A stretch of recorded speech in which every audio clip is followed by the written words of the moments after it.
Le tabac est responsable de 73 000 décès par an. Notre région présente un taux de mortalité de plus 20% par rapport à celui de la France.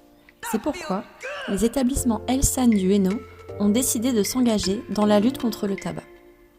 Soutenu par l'association Hauts-de-France Addiction et financé par l'Agence régionale de santé des Hauts-de-France, nos 5 établissements ont déployé un projet visant à accompagner nos professionnels fumeurs à l'arrêt du tabac. Dans ce cadre, nos établissements ont obtenu le label Établissement sans tabac et visant à aider les patients fumeurs à arrêter de fumer par le biais d'actions de prévention, de sensibilisation et d'accompagnement.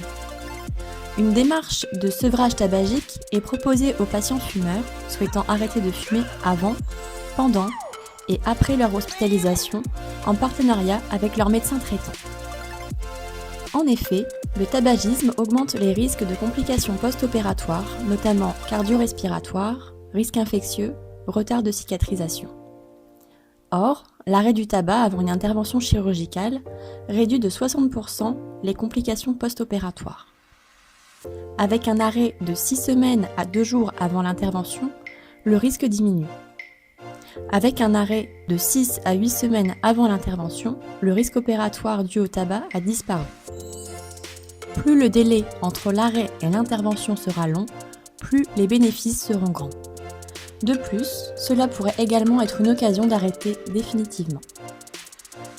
Notre mission s'étend également au-delà de nos murs par des actions de prévention en direction des différents publics.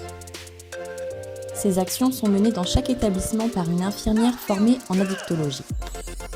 Elles effectuent des consultations au sein de l'ensemble des établissements, auprès des patients, des salariés, et assurent des missions d'éducation auprès des patients atteints de pathologies en lien avec le tabac. Le but de la consultation tabacologique est en premier lieu de faire le point et de discuter de sa consommation. Pourquoi on consomme et comment. Discuter des interrogations, des craintes, des idées reçues, des questions éventuelles sur les risques.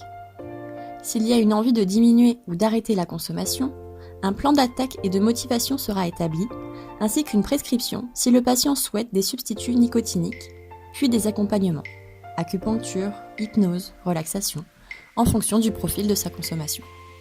Si la personne est déjà en sevrage, un point sur celui-ci sera effectué. S'il y a une tentative non réussie d'arrêt ou de réduction, ce n'est pas un échec, mais une expérience pour que la prochaine tentative soit réussie. En cas de besoin particulier pour le patient, les infirmières référentes addictologie bénéficient de l'appui des centres de soins d'accompagnement et de prévention en addictologie, qui peuvent apporter un soutien par une assistante sociale ou un psychologue par exemple.